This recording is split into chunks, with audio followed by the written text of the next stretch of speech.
Hello, friends, and welcome to the most glorious of events, the Movie Mavericks podcast. This outstanding program is hosted by two fine gentlemen, Jason and Trevor. Now make it so. MovieMavericks.com. Hey, now everybody, welcome to episode 417 of the Movie Mavericks podcast. I'm Trevor Anderson. Send you over to Jason Rugard. He's got a rundown for us. On tonight's episode, we are going to be talking about the Netflix smash, The Rip, the Anaconda reboot starring Jack Black and Paul Rudd, Primate, the latest from the director of 47 Meters Down, and Marty Supreme, I'm sure you know about that one, as well as Hamlet, and trailers for Masters of the Universe, that's the new reboot they got coming up, Disclosure Day, the latest from Spielberg, and Spider-Noir, that Nick Cage Spider-Man television show for Prime. Lots of good stuff to get into tonight, but first we are going to do like we always do and get some trivia going. What do you have for me tonight, my man? All right. We got a question here. This is an interesting question. Jack Nicholson plays Freddie Gale, a man obsessed with avenging the death of his daughter in The Crossing Guard. What is Freddie's occupation? Oh, gosh. Is it a crossing guard? No, Is it's it a not. jeweler? Is it a bounty hunter? Or is it a banker? I think he's a jeweler. Well, that was correct. Only because I went on a run not that long ago watching The Pledge, The Indian Runner, and A Crossing Guard. I never saw The Crossing Guard. Yeah, I think those are all Sean Penn directed films. And he's not a bad director.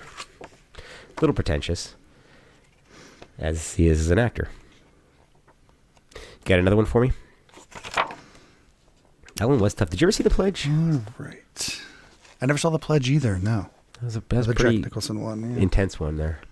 Some lost Nicholson movies. Yeah. He did a string of those in the late 90s, like City of Industry, Blood and Wine.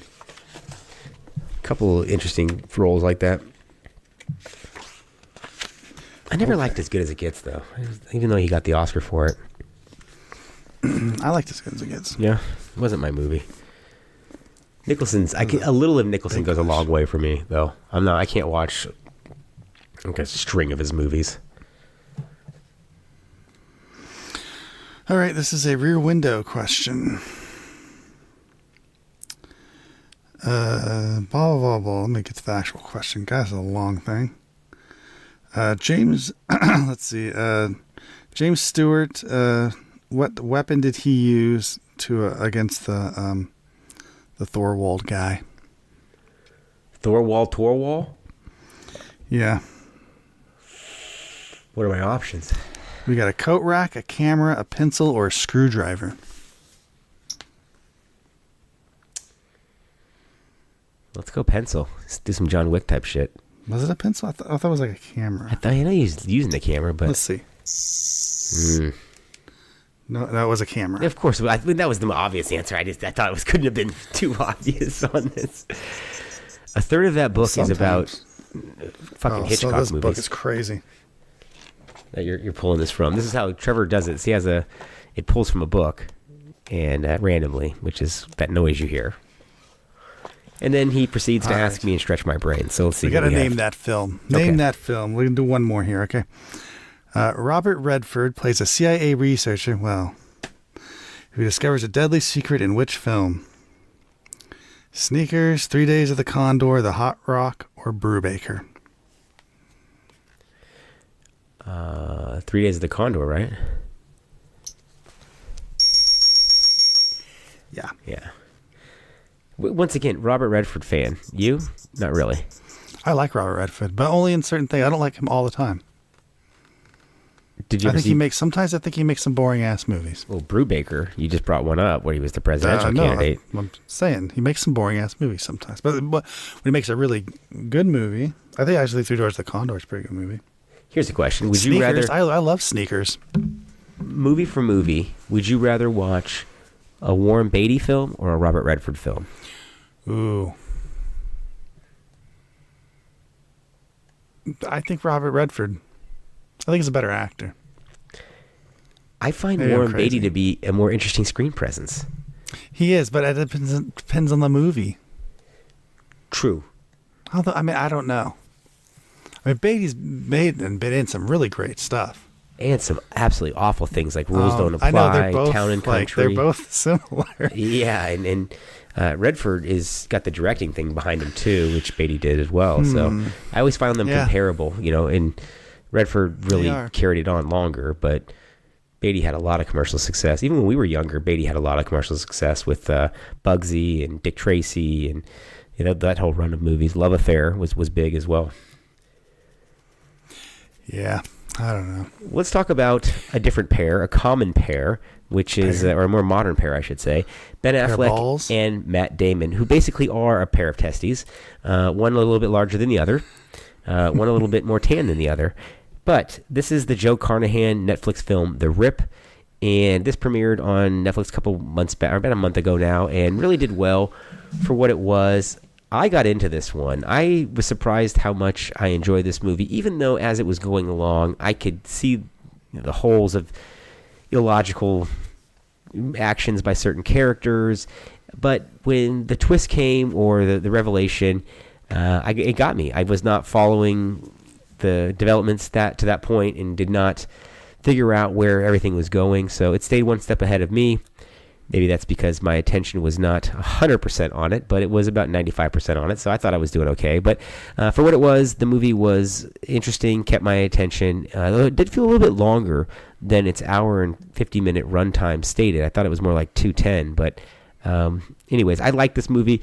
Inconsequential in the long run, but a decent January offering. And if this had been in theaters, it might have been the best movie released in January. As it is, though, I did like it. What about you? Yeah, I thought the first act is a little rough. I thought I was going to hate it. Once they get to the actual rip and the actual house, it's really good. I like procedurally, it's interesting to watch everyone work. Everyone's acting is top notch.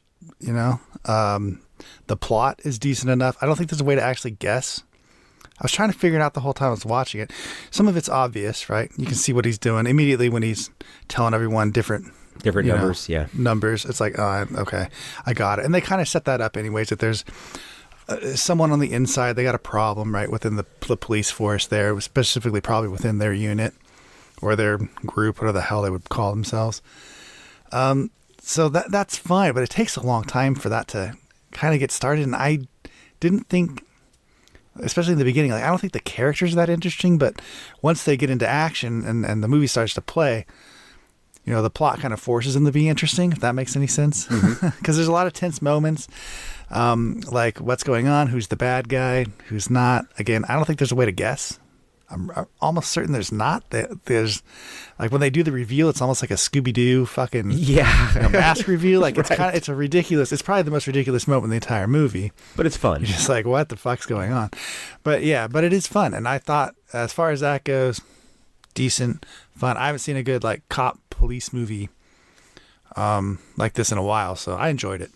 Yeah, surprisingly, that I thought the ending went on for maybe...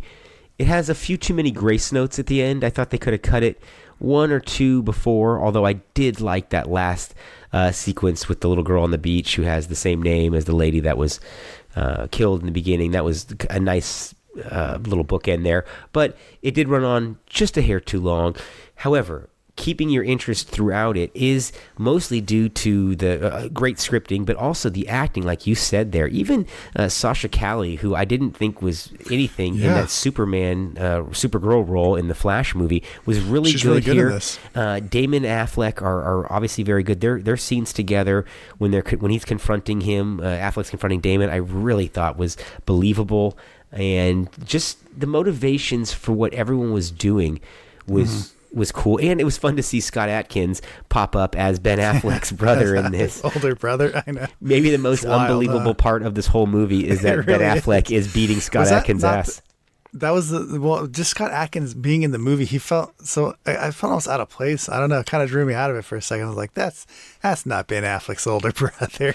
Well, because you and I are very familiar with the oeuvre of Scott Adkins, the ass-kicking filmography of his. Yeah, I almost thought he was going to like roundhouse kick someone or something at some point, But he's solid in it and does a good acting performance. He's good. Everyone's good. Stephen Young's in this. He's really good. He is good in it too. Kyle Chandler, obviously, is fucking awesome. Always good. And everything. So, yeah. Playing against type in a certain way here. And even Tiana Taylor is good in her role. So, well cast. Very diversified movie too, but it doesn't throw it in your face that this is what we're doing here, just as a team. Yeah, and it didn't feel like it didn't feel like people chosen to be diverse. It didn't feel like a mandate. It felt like good casting. No, yeah, it just felt like everyone fit in and did the job perfectly. I give it a thumbs up. I did like it. Yeah, I give it a recommend too. If you haven't seen it, definitely check it out. It's one of the better straight to Netflix made movies in their history, as far as I'm concerned. Okay, let's talk about Anaconda. And I want you to start this because I didn't have any interest in watching this. And then you texted me and said, bro, have you seen this? I said good or bad, and you said good. And I had a hard time believing you. And I watched it, and you're absolutely right, dude. This is the best comedy of the year by far. This movie makes me feel so warm inside when I watched it. I loved this movie. I thought it was funny. I thought it was smart and intelligent, the way that they handled everything. I thought this was going to be a swing and a miss. That's what it looked like to me. And it is not. It is heartwarming. Everyone in this feels like real friends. It feels like real life almost. And did you notice? I asked you. I was going to ask you this. It is in here, but I wanted to know if you noticed that there's something kind of absent from this that you see in all these types of movies constantly, all the time. I don't know what you're speaking. I was racking my brain trying to see if I could find it. I did not find it. They're not on their cell phones all the time. Oh my goodness, you're absolutely right. Think about this. When I'm watching this movie halfway through, not even halfway through, like 75% of the way through it, I'm realizing this is all harkening back to them making a movie, home movies and things like in the 90s and in the 80s, right? Probably in the 80s, really. But before the cell phone, right? And when you watch this movie, there are cell phones. They exist. They do use them, but they're not on them all the time. They're not obsessed with them. They're not like...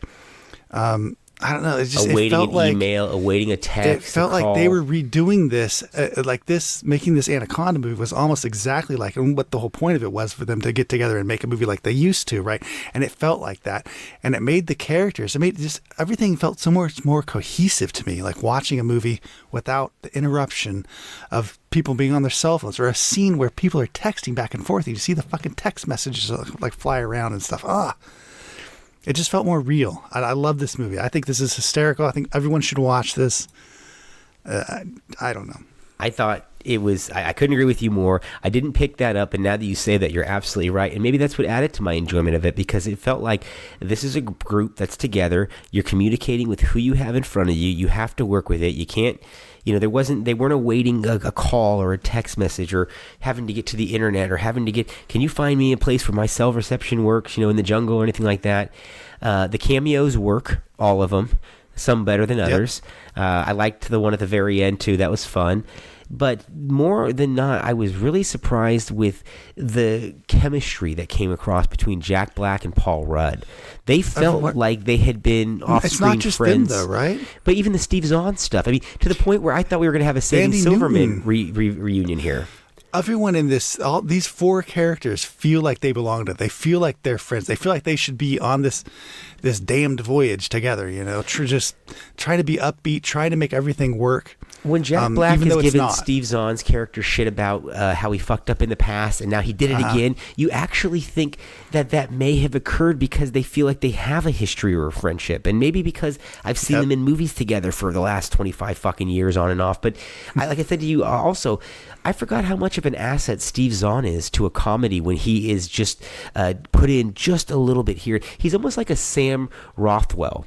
In that his or is it Rockwell, the guy from Charlie's Angels and Vice, what I'm talking about. Good, have fun, don't die. That new movie.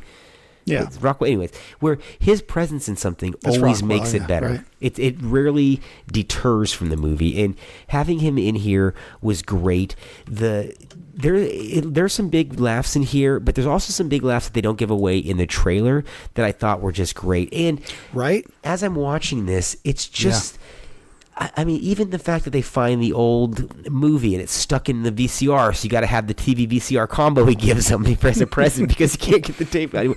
Just little touches like that. I felt like this was done with such love and care, which was totally a blindside to me because this was going to be a throwaway worst of the year. The poster looks dumb. And in the end, this is one of the biggest surprises of the year, and might even go on my 10 best of at the end, to be honest with you. Total surprise here.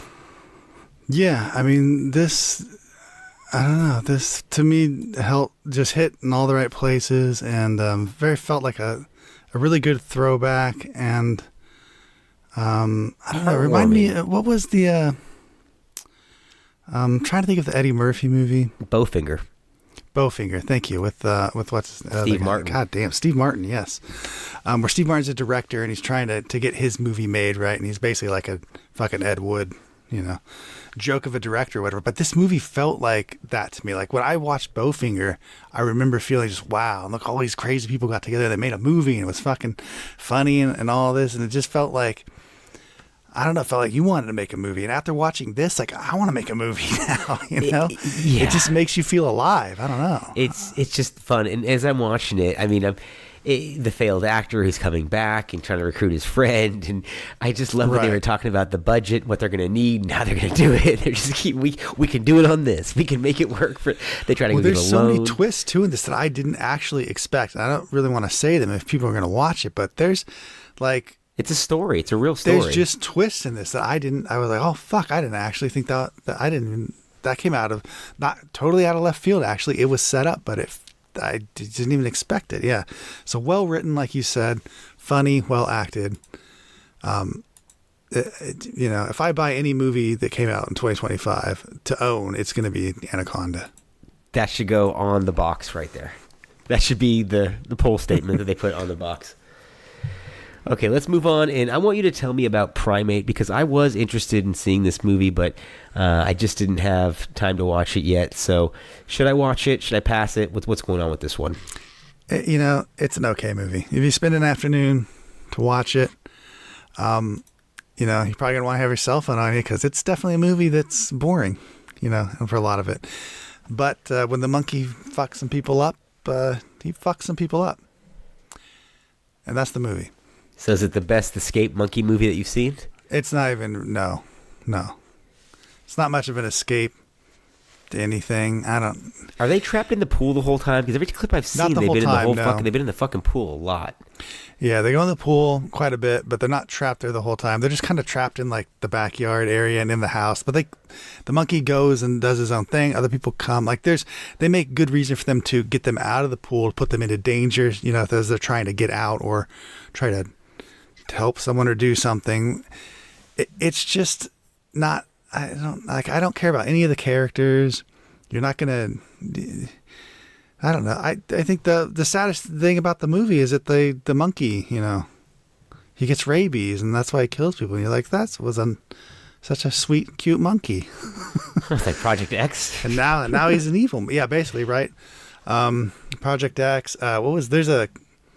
I can't remember any titles of anything now. There's a great documentary about the chimpanzee that rips that lady's face off, right? Oh, yeah. What is that, Project Nim? There's also the one Project Nim, right? I think is the name of that. There was also one, Chimp which Mother is great on HBO or whatever that was. The lady that was was raising all that. That was like a 4-part, and they had, as part of that documentary, they showed what you were just talking about as well. Yeah, Project Nim was a documentary. That's a better movie than this, in my opinion. And but this is, I don't know, if you're just looking to kill an afternoon, it's not a bad movie. It's just kind of boring, And at the end, after you're done watching, you're kind of like, yeah, I saw it. Doesn't do anything. It's a streamer. This director, Jonas Roberts, he's done some fairly meaty B movies, if you will. I mean, he did the 47 Meters Down. He did that. Yeah. I didn't see the Resident Evil remake that he did there, but I did like Welcome to Raccoon City. It's okay. Again, the Strangers reboot wasn't terrible that he did. It wasn't as good as the first one, but it's not as bad as these Rennie Harlan ones that had come out, or at least the last one that I saw. Yeah, it's fine. It's poorly directed. Like, it's just a movie that kind of exists to exist, If that makes any sense. It's not really... It's like a genre exercise, basically. Well written enough. Yeah, it's kind of like if this was a short film, it probably would have been really badass. Because you cut out all this extraneous nonsense to make it full feature length. So that's why some horror movies, that's just what it is, right? You have an idea, you have a couple really cool kill scenes, and then a lot of the rest of the movie is kind of just, it's not even like meat, it's not even fat. I don't know, it's just something that's there, take up space. Extraneous. That's this movie kind of is. Yeah. So it's fine. I would, if you're looking for a new horror movie and it's easy to watch, give it a shot. Maybe some people, I don't know. I've heard people really like it. Some people, so. Is it better than Megan 2.0? I've not seen Megan 2.0. I didn't like Megan, so I didn't watch the second one. Bro. Maybe I should, though. Your homework for our next show is to watch Megan 2.0, and I want to discuss with you. Maybe I should. Yeah, because it looks kind of interesting. It's nothing like the first one. In fact, I've seen it's the Terminator trailer, 2. It's basically Terminator 2. I've seen the trailers. Interesting. Okay. I'll have to watch it. We'll have to talk about that next show. Okay, moving on. I want to talk to you briefly here about Marty Supreme. This is Best Picture nominated material. Big movie for A24, biggest in the history of their franchise. All the major categories it's basically up for, including Best Actor for Chalamet. I've heard word that this is a brilliant movie. I've heard that it's just mind blowing. Blah blah blah blah. I didn't see it. I mean, I saw it, but I didn't see that. This is okay at best. This is a doodle of a movie. Recently, I feel bad talking about it, but Shia LaBeouf got in some shit this week as we record this, in Mardi Gras, filmed getting his ass kicked, arrested, released, drinking again, the whole fucking nine.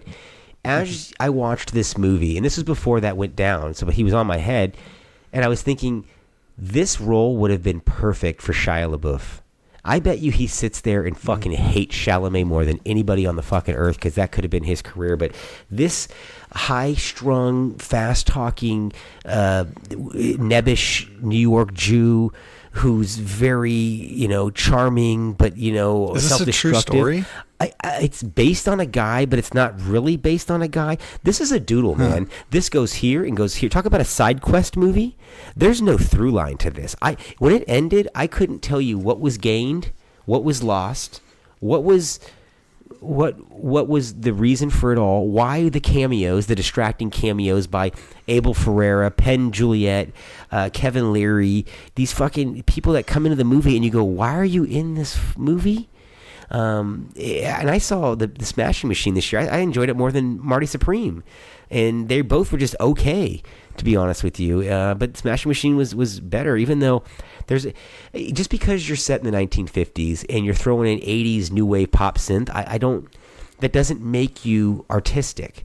You're stealing the opening shot of look who's talking with the eggs, with the sperm fertilizing an egg, and from there it's almost like the writer sat at his computer every day and said, what do I feel like writing today? And now we're going to go do this little thing. And then we're going to have it come right back to where we started. So we just wasted 20 fucking minutes doing this little thing that got our characters back to exactly where they were. Isn't that kind of like a Forrest Gump thing, though? Is that what this is trying to do? Forrest Gump is at least sweet and has a point and is saying something. This has, what is it saying? What is the theme? I don't see it. I don't understand where it's greatness. His character doesn't have his character anything like a Forrest Gump that would because isn't he supposed to be? Isn't this he's supposed to be super motivated, right? To make something of himself, but he's not. He's a ne'er-do-well. Quite like he's who not constantly is fucking capable. up. It's basically just. Keep it straight. It's not. Forrest Gump at least was stumbling into things and improving people's lives that he came upon. This guy fucks up everything he touches, and at the end, we're supposed to be believing that his life has changed, that he's gone through some sort of experience because of something that is going to destroy him. You almost have to watch the movie, and it's a punishing 2.5 hours. And if you can tell me what the point of the dog is in this fucking movie, special gold star for you, because I could not understand what that had to do with the price of milk. So I know I'm sounding old here, but really did not enjoy this. Did not think Chalamet was giving a career best performance or even an Oscar-worthy performance. Like I said, Shia LaBeouf would have killed this role and would have been a lot more convincing in it, if that's even possible. Well, I didn't want to watch it to begin with, and now I really don't.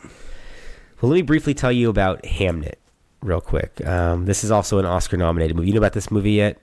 The Chloe Zhao deal? I have heard nothing but praise for this so far, so hit me.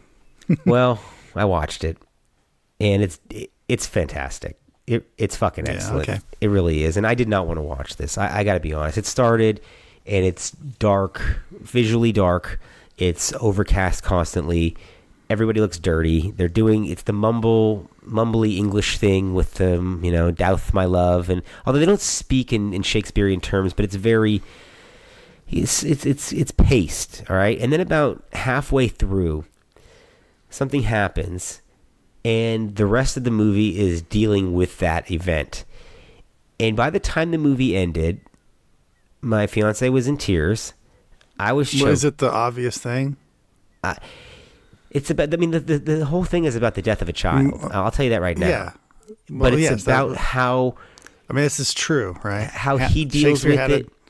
Is it kid true? named Hamlet that died. Yeah. It's supposed to be real. It's supposed to be true. Then I guess I don't know. The way that he deals with it, the way that she deals with it, the way it's shot, the kind of ethereal nature of it. This was supposedly where Hamlet comes from, where the name Hamlet came from and all that. Then you're leagues ahead of where I was Supposedly. When I watched this.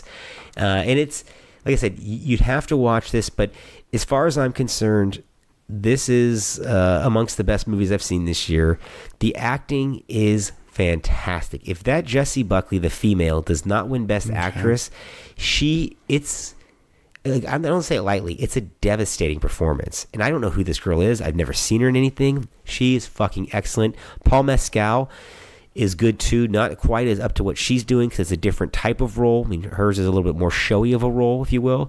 But he redeems himself from being so flat in Gladiator 2 that he actually seems like he has some potential here as an actor, as opposed to just being a fucking... I thought he was disposable in Gladiator 2, but he is good here.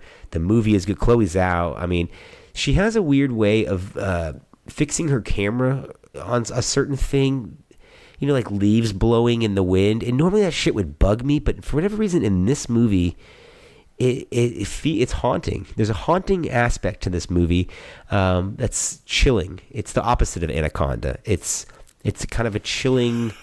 I don't know. It got under my skin. It really did. And I highly recommend this to you. If you get a chance to watch it, please do stick with it through the first hour.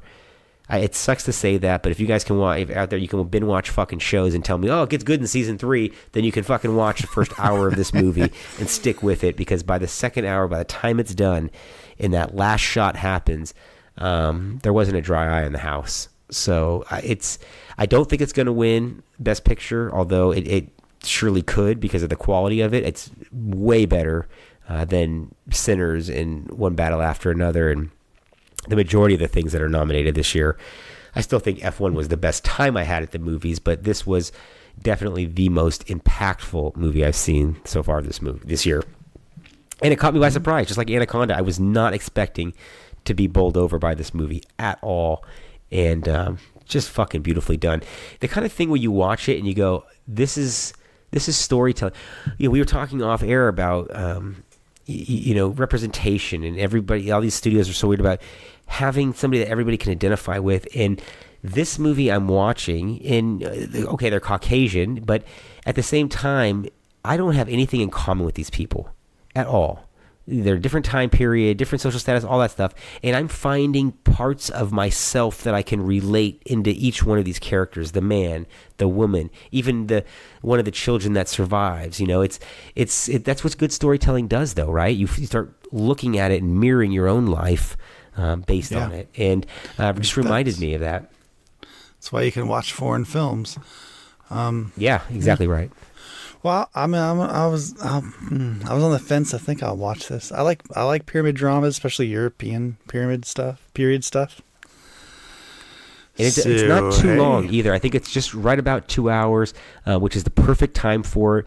And I think a good section of that is the end. I've only heard good things, from everybody. So did I. And that's what I was jaundiced on. I was like, gotta be good. Somebody said it's a perfect movie, and I thought, okay, I'll be the judge of that, sir. And so,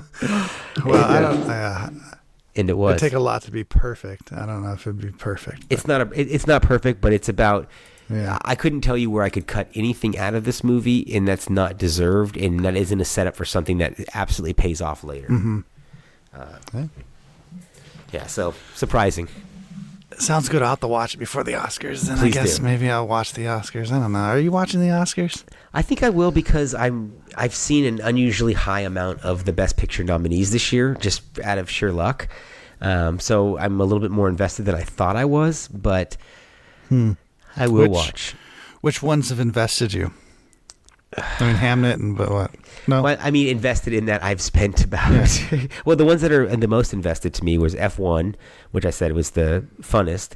I did like Hamlet quite a bit, and I did get into Frankenstein. Did you end up liking Frankenstein? I haven't watched Frankenstein yet. Surprisingly. How's that? It's a technical marvel. It's a beautifully technical... It's like a beautiful painting. You know, if a Ridley Scott movie gets nominated, it's typically because of the craftsmanship behind it, not because of the way it hits you. You know, and it's a beautifully crafted movie. Not anymore, that's for sure. But okay, so Hamnet, highly recommend. In fact, if you have family around or anybody that is, with children too, it's pretty intense there. But the acting, I'm telling you, that girl is highly deserving. Jessie Buckley of if the girl who played Honora last year won it, I mean, she is counting her fucking stars that she isn't up against this girl this year, because this one blows her away. And I have no idea if she's a front runner or not, but in my mind she is. Now I really want to watch it. Yeah, I'm telling you, blows her away. Although I'll leave it for you to watch, and when you do watch it, we can revisit it here on the show briefly. Because I'm curious what you think. We'll do an Oscars thing or something too. Yeah, so. I figure as we get closer to that in the next couple of weeks, we can do our 10 best of, because we got a little bit of time. I'm not watching Marty Supreme though. Please don't. I can't believe anybody did. And hear Ben Affleck talk about it's a brilliant movie. I listened to this whole fucking thing. He watched it twice in a day. Get out of here. Get out of here. And I like Chalamet. Has Chalamet become... You remember when Will Smith was the king of 4th of July weekend? Has Chalamet become the king of the Christmas holiday? There's no possible way. Because this motherfucker was in Wonka that crushed it in 23. Last year he was in the Bob Dylan movie. Wonka's awful. But it made a shitload of money. He was in the Bob Dylan movie last year, and he got nominated for an Oscar, and that made money. This year he's in Marty Supreme, and it comes out on Christmas, and it's nominated for Oscars. He's a name. He's I don't... yeah. I don't understand. Is he in any... He's not in a lot of streaming stuff, right? I don't think any. Oh, he was in I'm trying to think about it. He was in a small role in the DiCaprio Don't Look Now movie that premiered on Netflix at the very end at the dinner table. Remember? He was the Jennifer Lawrence DiCaprio movie, Adam McKay. I think I would say if there's any new real movie star, it might be him. Oh, yeah. Right now. And I think my thought process on that is that I don't think he sullied his name on streaming shit. I think he's like a movie star, like a theatrical movie star. Well, I mean, to be fair, they've been pushing Glenn Powell, and he hasn't done any streaming stuff, and he does not seem to be taking. His latest movie came out, A24 movie didn't do very well this weekend.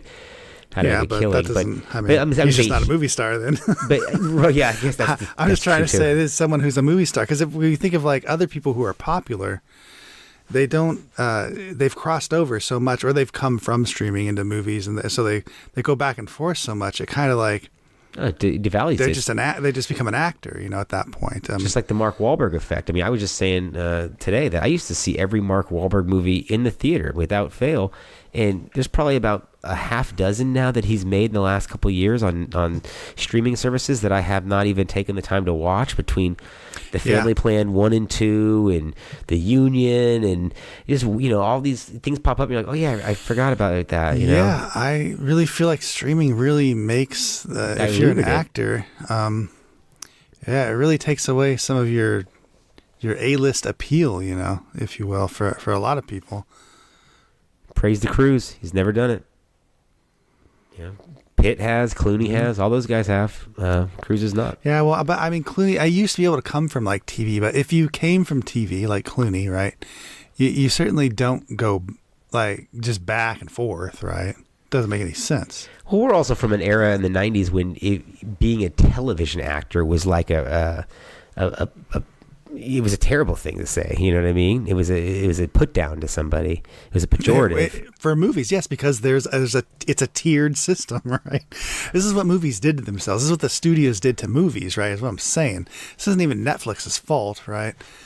This is like just a destruction of the fucking silver screen, man. Like, it's just not the same, right? You know, we were bringing up Clooney just now, and off air we were talking about the Barry Sonnenfeld autobiography. I got to share one last thing with you here. Sorry, listeners, this is a conversation continuing from off camera, but we were talking about this book, and I was giving Trevor some anecdotal stories that were in the book. But Sonnenfeld has a story that at one point Clooney was going to be the Kevin Kline role in Wild Wild West, and he was summoned to a meeting with Robert Conrad, the old television star from the original. Right. And he said that the mafia in Detroit will be very unhappy if that quote-unquote black boy plays the lead role. And he reports this back to Will Smith, who said, "Man, I'm from Philadelphia. Fuck Detroit."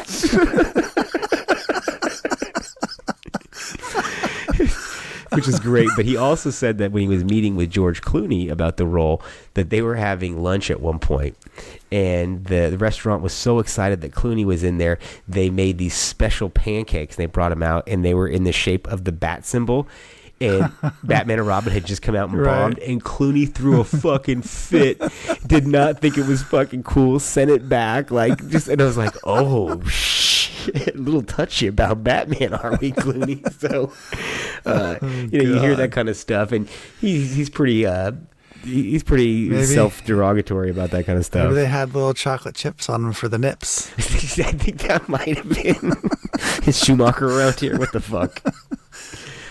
All right, let's move on and talk about trailers.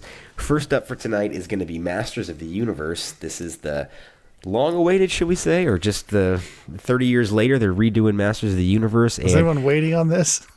I wasn't, but I saw the trailer, and now I am, actually. I think this is the most exciting movie coming out this summer.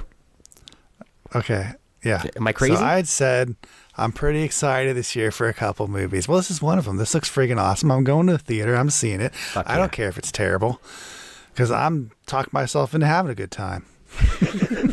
Well, the teaser was fun. Fucking He-Man, okay? When the teaser came out, it has nothing to do with the movie, but they were showing clips from the 80s, and it said, from a time when this was working out, and it showed somebody doing like jazzercise, and when this was nutrition, and it was like a TV dinner.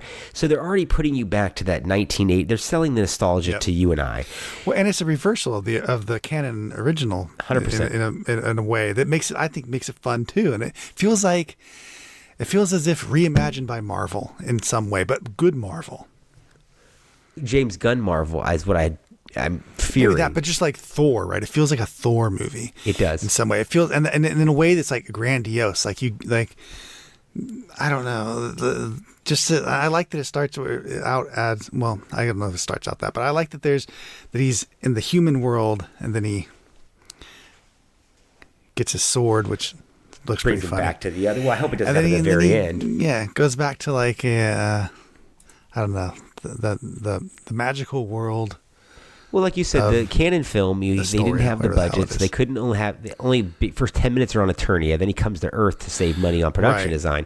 Or this, it looks like he's going from Earth back to Eternia, where... Yeah, almost like a reverse. It's like an Eternia with some of these characters, and they don't show a whole lot, but man, this looks dialed in. They show a lot, I thought. I wanted to see more. I mean, I was just dying to see but more. I see they show a lot of the world, right? Like all of it, almost. It looks Star Wars-esque, right? Or Lord of the Rings, almost like epic. That's what I'm talking about. Yes, it looks highly epic, and I like the way that it's obviously going to be a movie where he has to, man up in some way, because they're just already telling him like, you got to save you got to help the people, and so I'm like, yes, I want to go to a faraway magical realm and save the fucking people. It almost looks Wizard of Oz-esque as well. I mean, I can't wait to see this one. It caught me by surprise, because this was not on my scorecard for 2026 at all, and then seeing the teaser, and then the trailer, I can't be more excited for this one coming out in June. And really, between this and Project Hail Mary, I have high hopes for this year. Kind of the only two thus far that I'm really banking on. All right, next let's talk about Disclosure Day. This was the highly secretive alien project from Steven Spielberg, or the sci-fi project they were labeling as, that nobody knew much about, and they dropped this trailer about a month and a half ago now, and it's more of a teaser trailer, but Emily Blunt stars. Spielberg returning to his Close Encounters of the Third Kind of paranoid thriller alien thing here. I'm not feeling this at all. I'm getting AI vibes here. That's the movie, the 2001 movie with Haley Joel Osment, where they were really building that up like this is going to be the movie, and it was a fucking dud, and I can't stand it. And this trailer bored me. I don't know what the fuck is going on here, but I'm not interested at all. Did this grab you at all? Yeah, I'm gonna go see this in theaters. I think this is gonna be good. I think they're doing some work not to give it away. It's possible it could be not good, but they're obviously saving whatever the alien type stuff is for the movie, which I think is smart. But this looks like I want to go see a Steven Spielberg movie. I love Spielberg. Don't get me wrong. I mean, I want to go see this one. is good. And this looks like a Steven Spielberg movie, so I want to go see it. I'm excited. I'm jazzed. I'm ready to go see some fucking movies again. I want to see some real movies. I don't like a lot of the stuff they put out. Like, I just have no interest in it even. And this, I don't know, this feels like an older movie, even if it does feel like a little like an AI, or I don't know, it doesn't feel as good as other Spielberg movies, obviously. But then again, there's not enough information in this trailer for you to make that judgment yet. And I just want to go back to a theater and see a Steven Spielberg movie. Well, the technique is on display. You can see some of the shots as well, just the framing, the music, and the movement, and yeah. like that. But I have no idea what obviously the movie's about. They're gonna tell you what the hell there's aliens. Well, it's a maybe I don't even know what the twist is actually. I actually don't even really know that. We don't know what the aliens are. The weird Morse code kind of like popping too. That's got to be like some sort of communication that they're doing with the alien, or language maybe with that. But I will say this: that the summertime is a time when I do like a good apocalypse, end of the world, alien invasion type movie, whether that be in Independence Day or Transformers or where the fuck it is. I like a spectacle, and if this can provide a spectacle like that with some intelligence, I'm all for it. But if this is going to be, you're thinking man's bullshit like they sold me AI years ago. I mean, does anybody like AI? Does anyone think that's a successful movie? Do you like that movie? Exactly. No. If I'm being honest, no. And I don't like AI. And Minority Report's even a hard sell to me. He's still. I don't know. I like Minority Report, but Kubrick he's still under that influence of Kubrick. I feel like Spielberg is still got like that weird. Little bit. I was just gonna say Kubrickian. AI feels like one of the least Spielberg movies that there is. Whereas Minority Report, I think is very Spielberg, but it does have. Like, I guess Kubrick's kind of feel spirit. of AI? Yeah, like hovering still. It does, or but it is more. It's way more Spielberg, driven than AI was. It's way more visually fluid. Totally like, yeah, exactly. This movie looks totally Spielberg, and so I don't know. Even if I'm disappointed in this, I want to be disappointed by Steven Spielberg. I hear you, because even a mediocre Steven Spielberg movie like War of the Worlds, there's going to become a day where there ain't no more Steven Spielberg, and so I'm just ready. I just want more Spielberg movies. I hear you. At least he's still making them. Yeah. Well, lastly, we have Spider-Noir, and you might say, "What the fuck is Spider-Noir?" And I don't blame you. It is a continuation of that Spider-Verse thing, the animated. Get in my bed, Spider-Noir. First of all, did you watch the color trailer or the black and white trailer? Here. I watched both, and I'm probably going to watch both when they come out. I watched the black and white trailer unaware that there was a color trailer, and it's fantastic. This trailer kicks ass, not only because Nick Cage is in it, but the visuals, the story that they're presenting here. Oh, I'm all for it. I didn't know I was going to be all for it. I didn't even know this was in the works, really. And obviously I'm a huge Nicolas Cage fan, and this looks I wish it was on right now. I want to watch it. I know. Today. I was just gonna say that I would watch it right now. This podcast is over and watch fucking Spider-Noir. I'm out. I'll see you in a week. I don't know how long it is. I'll watch the whole thing. Yeah, I can't.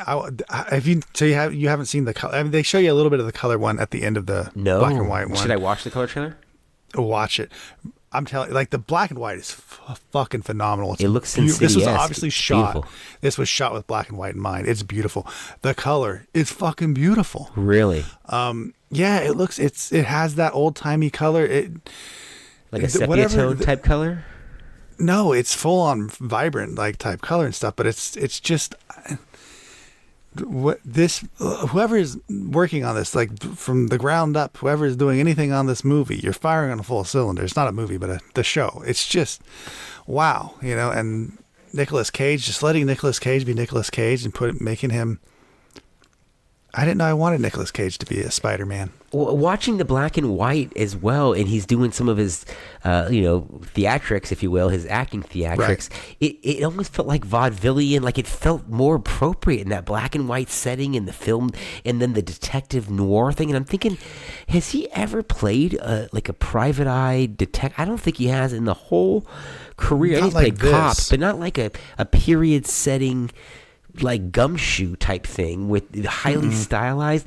It couldn't be a better mix as far as the trailer goes. I mean, let me be clear about that. It could not be a better mix of material, performer, and tone. They nailed everything on this trailer. I mean, 8mm is obviously but that's a modern. I mean, he's detective. A modern guy. I know, he's not. He's period. never played. He was in the Cotton Club where he played a gangster, but that's a small role.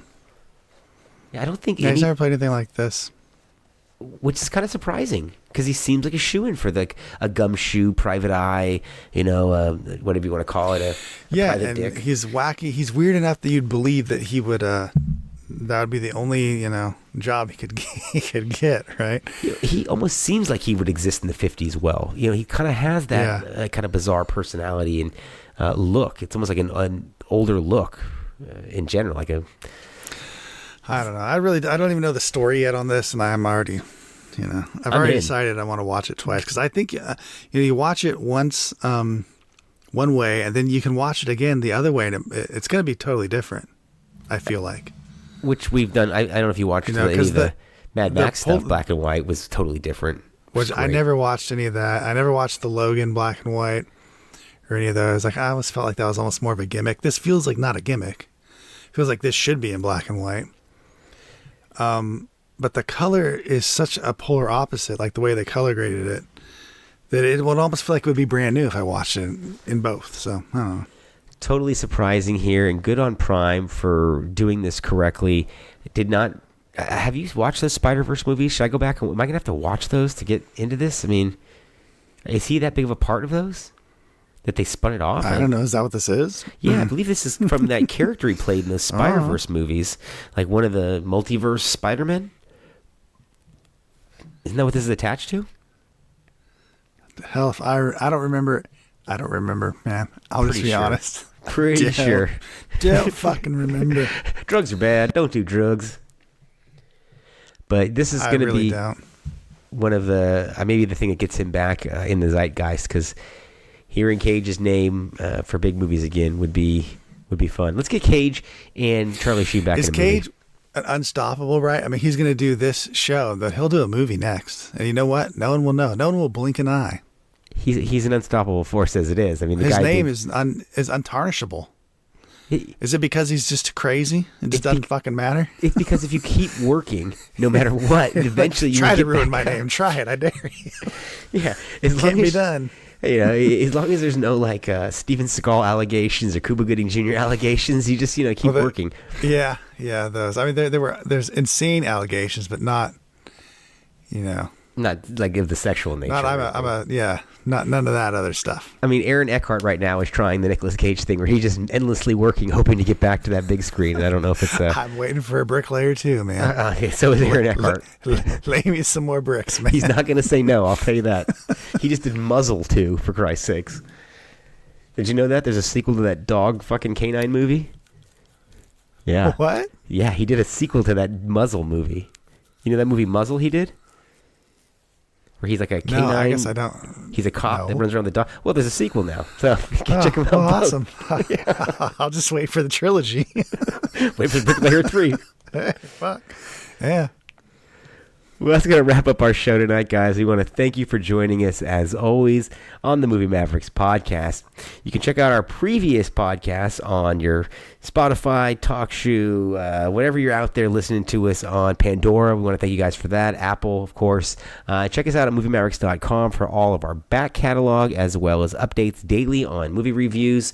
And we'll be back soon with further reviews on all your latest movies coming up. Next, I think we're going to be talking about Mercy, and Trevor's going to check out Megan 2.0. So we'll be back with you guys shortly on that. Speaking for Trevor Anderson, I'm Jason Rugard, and we are the Movie Mavericks. Oh my, another magnificent episode has come to an end. If you're craving more, set your destination to MovieMavericks.com, Warp 9. Engage!